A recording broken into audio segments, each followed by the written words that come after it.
Bonjour mesdames et messieurs, vous êtes sur RTI 1, bienvenue dans ce 13h. Voici les titres de ce journal.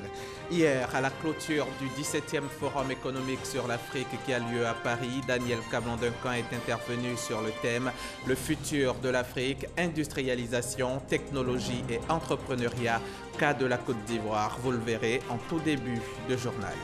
Le ministère de l'Industrie et des Mines vient de signer une convention avec une compagnie minière chinoise.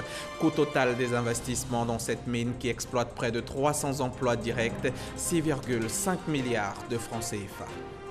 Les aigles du Mali et les éléphants de Côte d'Ivoire s'affronteront ce vendredi à Bamako dans le cadre de la 5e journée des éliminatoires de la Coupe du Monde Zone Afrique Groupe C.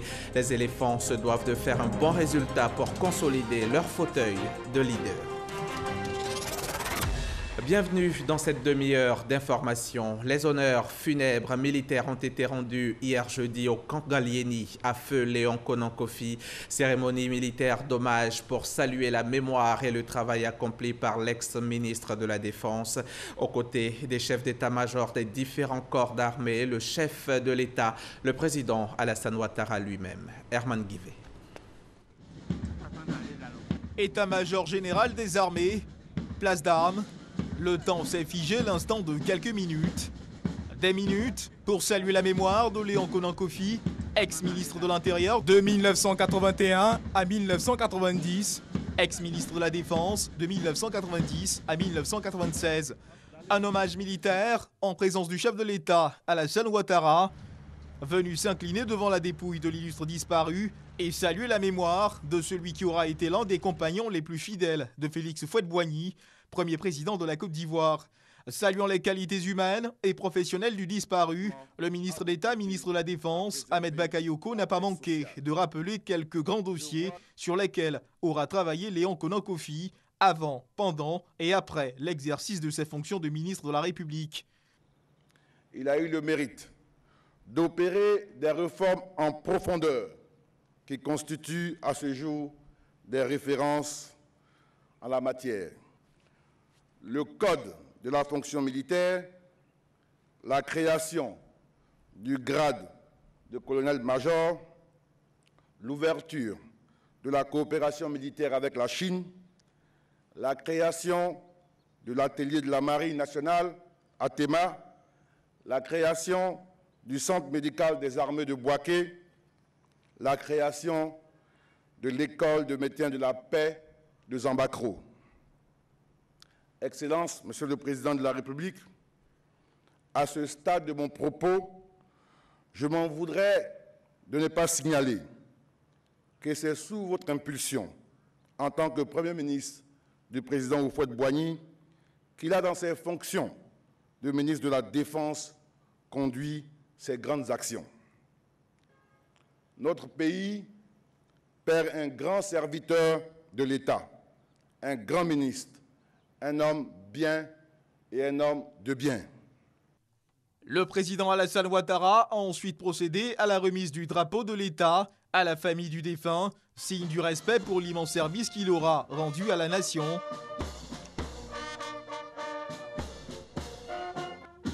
Figure politique reconnue de tous, comme pour l'accompagner pour son dernier voyage, les troupes de différentes sections militaires, aux ordres du lieutenant-colonel Kwaku Kwame, ont défilé sous la diligence de la clarinette militaire, accompagnée par la musique de la garde républicaine.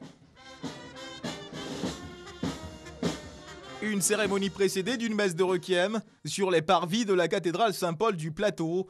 Léon Konan Kofi sera inhumé le samedi 7 octobre 2017 dans la commune de Didiéville, sa terre natale. Le vice-président de la République, lui, est à Paris. Hier était le deuxième et dernier jour du 17e Forum économique sur l'Afrique. Le futur de l'Afrique, industrialisation, technologie et entrepreneuriat. Cas de la Côte d'Ivoire, les grandes lignes de la stratégie de la Côte d'Ivoire. Tel a été le thème de la réunion du secteur privé sur l'Afrique du réseau des marchés émergents de l'OCDE. Invité à exposer sur ce thème, Daniel Kablan-Duncan a évoqué entre autres points la transformation en produits finis de nos matières premières agricoles, notamment le café et le cacao. Jérôme Kofi Abolin, notre envoyé spécial sur place. dernier jour du 17e Forum économique international sur l'Afrique, ce jeudi dans la capitale française, le vice-président de la République de Côte d'Ivoire, Daniel Kablan-Duncan, à Paris pour représenter le président de la République, Alassane Ouattara, n'a pas du tout chômé avec sa participation à une réunion tant attendue. La réunion du secteur privé sur l'Afrique du réseau des marchés émergents de l'OCDE. Le vice-président ivoirien a été à cette occasion invité à exposer sur la stratégie d'industrialisation de la Côte d'Ivoire. Actuellement, l'industrie représente 30% du PIB donc, de la Côte d'Ivoire. Il était de 25% jusqu'en 2014. Et notre objectif, c'est de faire en sorte que l'industrie représente 40% du PIB de la Côte d'Ivoire en 2020, qui est l'objectif qui sont fixés. Mais pour ça, il faut travailler sur 5 axes principaux au niveau donc, des secteurs industriels. Le premier axe qui concerne donc l'agro-industrie, qui est le premier élément, c'est-à-dire la transformation des produits comme le café, le cacao, l'anacarde, le palmier à huile, etc., c'est-à-dire les produits d'exportation agricoles principaux. Notre objectif, c'est de transformer 50% de ces produits d'ici la période selon les produits 2020-2030. Ça, c'est le premier élément du secteur industriel. Ensuite, transformation donc, des ressources naturelles, les mines, l'or, le pétrole, le gaz. Le gaz, par exemple, est utilisé pour produire l'électricité en Côte d'Ivoire. On pourra en parler. Par exemple, on a beaucoup de centrales thermiques au niveau de la Côte d'Ivoire qui représentent ces ressources, 65% de la production d'électricité en Côte d'Ivoire, qui est autour de 2000 MW. Nous allons passer à 4000 MW donc, en 2020. On va doubler en fait, sur cette période. Et il faut souligner que c'est le secteur privé, national et international, qui construit ces centrales thermiques. Outre cette réunion, il y a eu plusieurs autres rencontres avec le vice-président Daniel Kablan-Duncan, des rencontres d'affaires de type bilatéral qui ont été une fois de plus pour lui l'occasion de faire face à ses interlocuteurs successifs, la promotion de la destination Côte d'Ivoire. Et sur place à Paris, en marge de ce 17e Forum économique sur l'Afrique, Daniel Kablan-Duncan a reçu hier en audience Louis Dreyfus, le président directeur général du groupe de presse Le Monde. Louis Dreyfus a annoncé la tenue prochaine à Abidjan d'un événement économique. On retrouve Jérôme Kofi Aboula. Un entretien d'environ 30 minutes entre le président du groupe de presse Le Monde et le vice-président de la République de Côte d'Ivoire, Daniel Kablan-Duncan. Louis Dreyfus dit être venu rencontrer son hôte présent à Paris à l'occasion du Forum économique sur l'Afrique pour lui faire part de son intention d'organiser très prochainement en Côte d'Ivoire un événement économique dans le but d'accroître l'audience de son groupe en Afrique. Nous avons une stratégie de développement en Afrique avec l'ambition de pouvoir toucher un public beaucoup plus large sur le continent africain et surtout de mieux couvrir la transformation de la société africaine et de son économie. Il y a 2 ans, en collaboration et avec le soutien du gouvernement de la République de Côte d'Ivoire, on avait organisé un grand événement avec plus de 2000 personnes sur les enjeux de la croissance en Afrique. Et lors de notre rencontre aujourd'hui, j'ai dit au vice-président qu'on était très désireux d'installer cet événement de manière régulière à Abidjan et de trouver avec lui, avec ses équipes, les moyens que dès le premier semestre 2018, Le Monde à nouveau organise un événement de plusieurs jours ouvert aux Ivoiriens avec des invités par la rédaction du Monde, qui soient africains, français ou de manière plus large internationaux. Pour nous, l'Afrique est un enjeu majeur de développement. On a envie d'aller chercher de nouvelles audiences et on considère que la qualité, le sérieux et l'indépendance de la rédaction du Monde sont des vrais moteurs et qu'ils méritent d'être partagés avec une audience beaucoup plus large. Cette rencontre précède une autre que le vice-président ivoirien Daniel Kablan-Duncan a eue avec le Premier ministre guinéen, toujours en marge de cette 17e édition du Forum économique sur l'Afrique dans la capitale française. Pour les 2 personnalités, les dirigeants africains doivent parler d'une seule voix au sujet de l'industrialisation des matières premières de leurs pays respectifs, conformément au thème choisi, à savoir entrepreneurs et industrialisation en Afrique. Et ce vendredi 6 octobre, c'est finalement à l'ICANN, la campagne internationale de lutte contre la prolifération nucléaire, qu'est revenu le prix Nobel de la paix 2017. Ce rassemblement d'ONG qui prend sa source dans plus de 100 pays milite pour l'interdiction des armes nucléaires et le désarmement. De retour en Côte d'Ivoire pour parler sécurité. 92 nouveaux commissaires dans les effectifs de la police nationale. La promotion en 2015-2017, après 24 mois de formation, viennent d'être jugés aptes à intégrer les rangs. Abou Sanogo nous en dit plus. École nationale de police. Double cérémonie de baptême de promotion et de remise d'épaulettes à la promotion 2015-2017 des élèves commissaires de police en présence du Premier ministre Amadou Gon Coulibaly. Après une formation policière théorique de 15 mois qui a fait suite à une autre formation pratique de 6 mois dans les services de police, 92 élèves commissaires de la 40e promotion compétences fidélité, dont 5 de nationalité togolaise, sont déclarés aptes à exercer la fonction de commissaire de police. Ils reçoivent leurs épaulettes, couronnement de leur formation des mains de leur parrain, le Premier ministre Amadou Gon Coulibaly. En recevant ces épaulettes, ces nouveaux commissaires viennent renforcer les effectifs de la police nationale. Votre devise vous commande, dans l'exercice de votre métier, de rechercher constamment l'efficacité et l'excellence.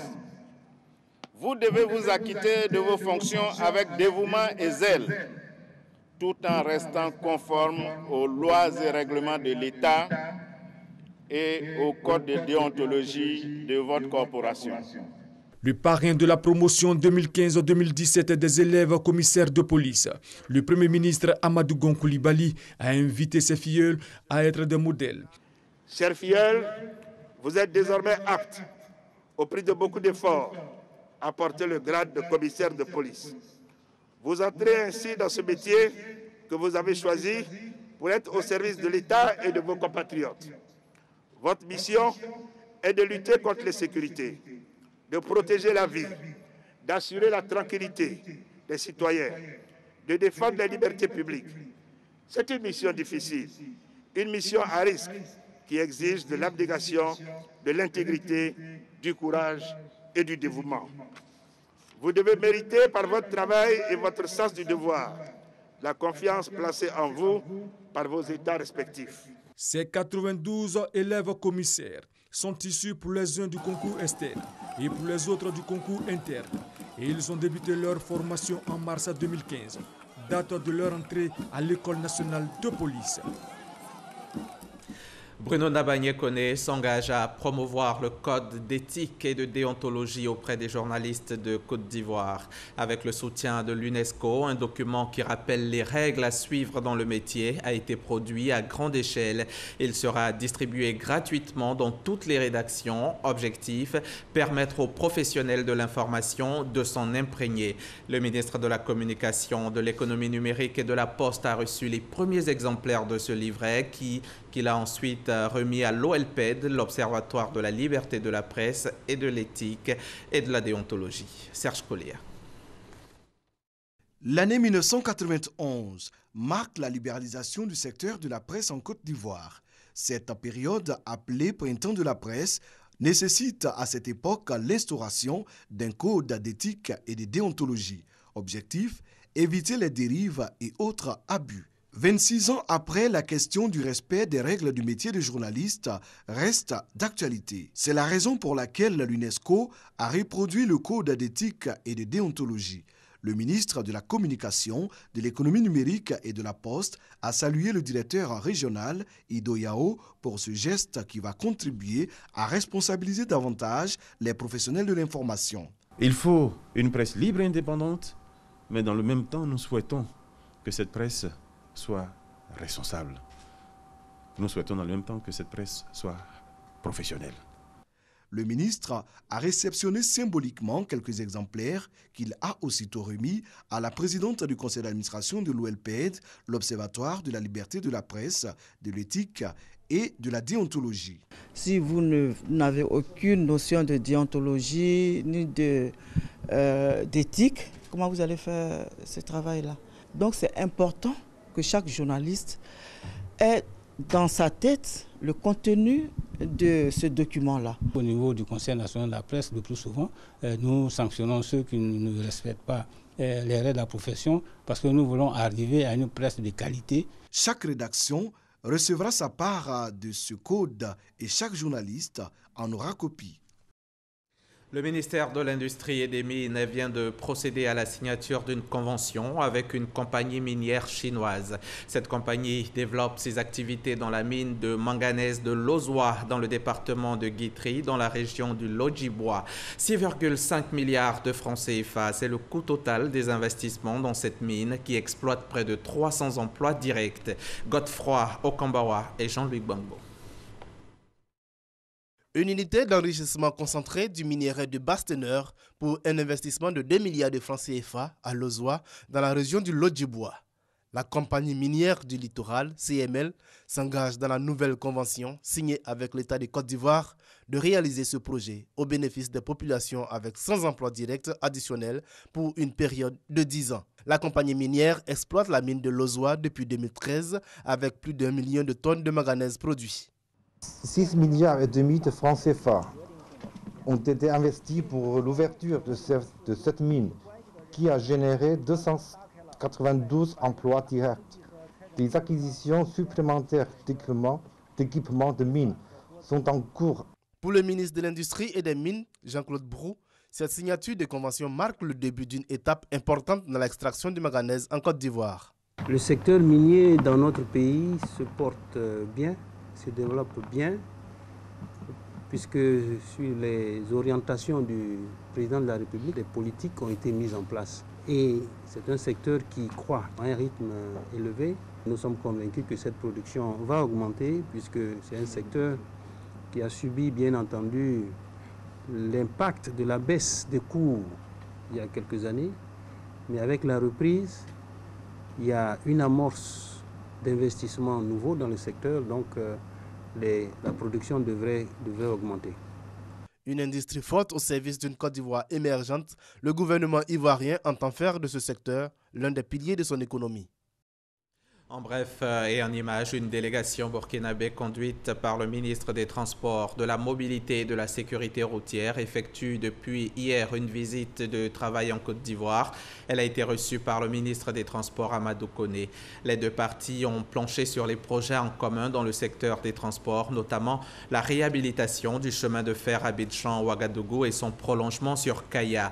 Entre autres sujets abordés, la levée des entraves à la fluidité routière sur le corridor Abidjan-Ouagadougou et de la signature de l'accord aérien. Cette rencontre s'inscrit dans le cadre du traité d'amitié et de coopération qui lie les deux pays. Les 4 magiciens du Zouglou, toujours prompts à toujours donc faire le bonheur des populations d'Anoumambo, dans la commune de Marcory. La fondation Magic System, qui est aux côtés des enfants du village, vient d'organiser en partenariat avec l'ONG Essilor une séance d'examens médicaux de santé visuelle pour 300 élèves. Un reportage de Davis Oyo, commenté par Issa Yeo. Journée particulière pour Salomon, élève en classe de CM1 à l'école primaire publique Magic System à Marcory, à Noumambo. Il est l'un des bénéficiaires des examens médicaux dénommés santé visuelle. Après un parcours de soins visuels complet, le jeune Salomon sort soulagé. Je suis très content d'avoir une paire de lunettes. Ça va me permettre de corriger les mots quand je voudrais écrire. Plus de 300 enfants de cette école ont bénéficié des soins ophtalmologiques et si nécessaire d'une paire de lunettes correctrices. Ça va me permettre d'avoir les bonnes notes en classe. Quand on met le son tableau, je ne vois pas bien. J'ai reçu des lunettes, je vais les voir. L'initiative de la Fondation Magic System et de l'ONG Essilor vise à corriger la vision des élèves. C'est une très belle initiative pour une ONG de tenir compte de la santé visuelle des enfants, surtout en milieu scolaire, sachant aujourd'hui que la vue compte pour au moins 80% dans la réussite scolaire d'un enfant. Souvent, on a certains enfants qu'on croit nuls à l'école, alors qu'après on se rend compte que c'est parce qu'il y a un problème de santé visuelle. Depuis ce matin, un tiers des enfants, c'est-à-dire que sur les 300, il y en a 100 qui ne voyaient pas et qui ne portaient pas de lunettes. Donc on va pouvoir mesurer après, avec l'aide de leurs enseignants et de la directrice, comment la situation de leurs notes va évoluer à partir du moment où ils sont corrigés. Les responsables de l'établissement saluent cette opération. Un enfant qui ne voit pas bien n'a pas un bon résultat. Si les verres peuvent leur permettre de bien lire et puis écrire, ça va booster leurs résultats. Les organisateurs de cette activité n'entendent pas se limiter à cette école. Ils envisagent d'étendre leurs actions dans d'autres établissements scolaires du pays. Parlons toujours santé, c'est à Bouaké que je vous amène. À Bouaké, où plus de 20 personnes viennent de subir une opération chirurgicale du bec de lièvre, une malformation congénitale. Les opérations étaient gratuites, elles ont été initiées par l'ONG Sourire à la vie. Kwadio Kwame, RTI Bouaké. 5 jours, c'est le temps que va durer les opérations chirurgicales des becs de lièvre de l'ONG Sourire à la vie, en collaboration avec le centre Jean-Baptiste Vattello qui offre son plateau technique à cet effet. 20 malades bénéficieront des bienfaits de la chirurgie maxillofaciale sous la conduite du docteur Bandama Kwakoujan et du professeur Crésois Emmanuel. Le professeur Crésois définit les causes de la maladie, la méthode de travail pour aboutir à la satisfaction des malades. On va fermer le plancher du nez et puis après on va fermer le palais. À partir de ce moment, il peut manger sans trop de problèmes. Il va respirer sans trop de problèmes. La mâchoire supérieure va grandir normalement. Et puis sur le plan esthétique, il pourra jouer avec ses amis. On a opéré au total près de 350 malades. Il y a l'hérédité, il y a aussi des maladies que la femme peut contracter pendant la grossesse, notamment dans le premier trimestre de la grossesse, comme la rubéole, il y a l'anémie, mais il y a plusieurs causes qui vont s'imbriquer. La famille retrouve une nouvelle vie, un nouveau regard. Et quand c'est les enfants, une fois qu'ils vont à l'école, ils ne sont pas sujets à des moqueries. Corriger ces malformations, aucun secret pour ces praticiens afin de redonner le sourire à tous. Dans la région de la Nawa, la lutte s'accentue contre les grossesses non désirées en milieu scolaire. Une lutte renforcée grâce au projet de prévention et de prise en charge des grossesses non désirées en milieu scolaire. Il s'agit d'un projet initié par un ensemble d'ONG établi dans la Nawa. On en sait plus avec Eugène Atoubé. Des sketchs, des scénettes et de l'animation. Un thème commun, les grossesses non désirées en milieu scolaire. Parler, témoignage à l'appui de cette réalité et en donner une représentation publique est l'option choisie par Namané pour lancer son projet en faveur de la réduction de ce qui est aujourd'hui en Côte d'Ivoire un fléau qui touche toutes les régions. La direction régionale de l'éducation nationale de Soubré indique que durant l'année scolaire 2016-2017, 69 cas de grossesse ont été enregistrés, dont 25 pour les 16-17 ans, 20 pour les 14-15 ans et 14 cas pour les élèves ayant entre 19 et 20 ans. Cette année déjà, nous sommes pratiquement à 10 cas encore. Donc vraiment ce projet est bienvenu. Il faut que nous joignions nous tous nos forces pour pouvoir soutenir ce projet. Nous sommes beaucoup exposés aux grossesses précoces parce qu'ici nous avons des faits tels que les parents qui délaissent leurs enfants. Lors des rentrées scolaires, ils leur laissent un sac de riz, quelques sous et puis ils sont bons. Nous sommes là avec des planteurs, des mécaniciens. Il y a le phénomène de broutage aussi. Donc ce programme va beaucoup nous apporter en tant que jeunes. Le projet de Namané illustre l'engagement de cette coalition d'ONG établie dans la région de la Nawa à poursuivre la lutte contre les grossesses non désirées en milieu scolaire. Une menace pour les filles à l'école et contre laquelle sa porte-parole, Koné Guébébrou, appelle à la mobilisation toutes les composantes de la population. Cette lutte de l'ONG Namané intègre la campagne nationale Zéro grossesse à l'école et la sensibilisation des élèves ayant entre 15 et 19 ans à l'utilisation des contraceptifs. La contraception, une méthode de lutte contre les grossesses non désirées en milieu scolaire, mais jusque-là, pas véritablement prise en compte dans les stratégies de lutte contre ce fléau. Financé par l'Agence française de développement et Médecins du Monde, le projet de l'ONG Namané est prévu pour durer 2 ans. Direction Andé dans le département de Bongouanou. Les ressortissants de cette sous-préfecture regroupés au sein d'une association dénommée Forum des filles et fils d'Andé veulent donner une nouvelle dynamique au développement local. Pour la 3e édition de Kouaklouo qui signifie « Viens chez toi » au village, des dons ont été faits pour améliorer le plateau technique du centre de santé. Soro Corona et Kader Sogodogo, RTI Bouaké. Cocle ou encore viens chez toi au village. C'est autour de cette phrase que les filles et fils d'Andé, sous-préfecture du département de Bongouanou, veulent impulser le développement local. Depuis 3 années, les ressortissants de ce village de plus de 12 000 âmes, regroupés au sein d'une association dénommée Forum des filles et fils d'Andé, se retrouvent annuellement pour parler de développement local. Pour l'édition 2017, la santé des populations était au centre des festivités. Les habitants d'Andé ont été sensibilisés sur le paludisme, l'allaitement maternel, le VIH-Sida et les maladies diarrhéiques.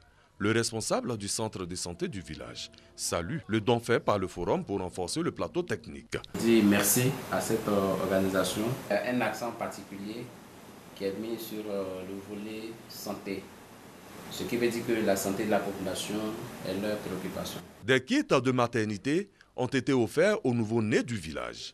Ces retrouvailles ont permis aux membres du Forum des filles et fils d'Andé de faire un bilan des projets de développement. Le forum est un instrument qui est mis à la disposition de tous les jeunes pour que nous puissions travailler ensemble et puis régler un tant soit peu les quelques difficultés auxquelles nous sommes plus confrontés pour que Andé puisse aller vraiment de l'avant. Plusieurs activités socio-culturelles et sportives ont meublé la 3e édition de Cocle. La promotion de la culture Agni et le football ont eu une place de choix. Un tournoi doté du trophée Pagny-Pierre a rassemblé 10 équipes. C'est la formation de Révélation FC en rouge qui s'est adjugée Dame Coupe.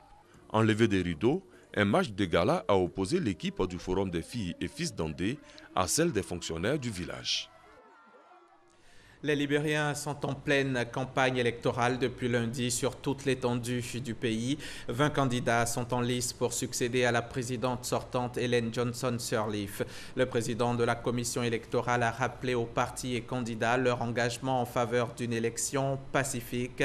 Et les populations, elles, veulent d'un président capable d'aider le pays à amorcer une réelle croissance. Gabriel Zani. Des jeunes filles en pleine campagne de sensibilisation pour la paix à Congo Town, un quartier chic de Monrovia. Dans leur tournée, elles rejoignent d'autres femmes regroupées en face de la résidence de la présidente du Libéria, un sitting pour des élections pacifiques. Nous sommes ici pour vous remercier pour les prières que vous avez faites pour la paix au Libéria après toutes ces années de guerre civile. Nous nous en remettons à Dieu et nous savons qu'il nous offrira des élections pacifiques. Awa Jaliba, 69 ans, cette activiste a connu la guerre civile. La guerre est terrible, c'est difficile. Nous ne pouvions rien faire. Nous avons fui la guerre pour nous retrouver dans les zones rurales.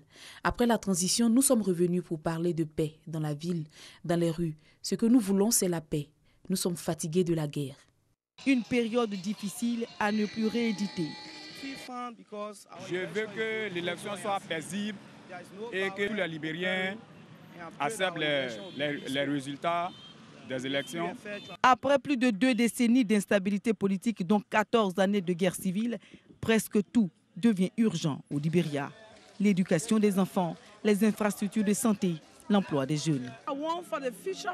On espère du futur président libérien qu'il soit patriote, qu'il aime le pays, qu'il soit un support pour les familles en détresse, parce que le Libéria a beaucoup de familles en détresse après la guerre, qu'il investisse dans l'éducation, parce que personne ne le fera à la place des Libériens.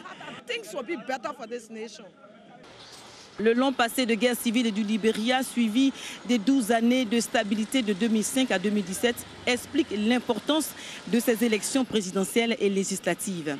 Les acquis des années de stabilité sont à conserver. La présidentielle, elle, doit mener le pays à l'élection d'un seul candidat parmi les 20 en lice.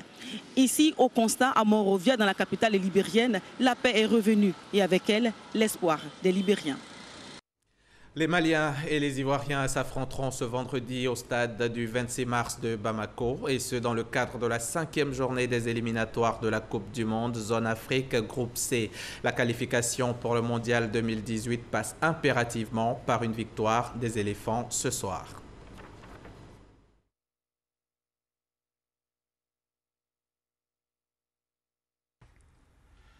Trois ateliers ont été constitués par Marc Wilmots et ses adjoints. Objectif, apprécier l'état de forme de ses joueurs, la précision dans les passes, le contrôle du ballon dans un périmètre court, les centres pour un coéquipier bien placé, Sa reprise ne devrait laisser aucune chance aux gardiens de but adverses. Cela semble banal, mais c'est juste une question d'assurance au niveau des joueurs. On a vu comment le terrain était, on s'est adapté au terrain. On a bien travaillé travail de passe, en mouvement. On a travaillé conservation de ballon aussi. C'est une grande opportunité pour la Côte d'Ivoire. Les Maliens nous attendent. Mais c'est difficile pour les deux équipes, donc on va tout faire pour inverser la tendance et pourquoi pas prendre les 3 points. J'avais à cœur de revenir en sélection pour pouvoir aider mes partenaires. C'est vrai qu'aujourd'hui on vit des moments difficiles parce que bon, on a un match important. On a concédé 2 défaites à domicile à Bouaké. Donc aujourd'hui, on a à cœur de remporter le match pour faire plaisir déjà à la population ivoirienne. Et puis moi, mon retour, j'espère que ça va apporter à l'équipe. J'ai engrangé des matchs en championnat avec mon club. Là, je suis venu en sélection. J'ai pu me préparer correctement avec mes coéquipiers. Je me sens d'attaque en tout cas. J'espère que ça va aller avec la grâce de Dieu. Marc Wilmots a eu le temps d'évaluer chaque joueur afin de s'assurer que tous sont pratiquement prêts pour le service face aux Aigles du Mali. Reportage signé Sébastien Wognin. Fin de ce journal. Merci de l'avoir suivi. Bonne journée sur RTI.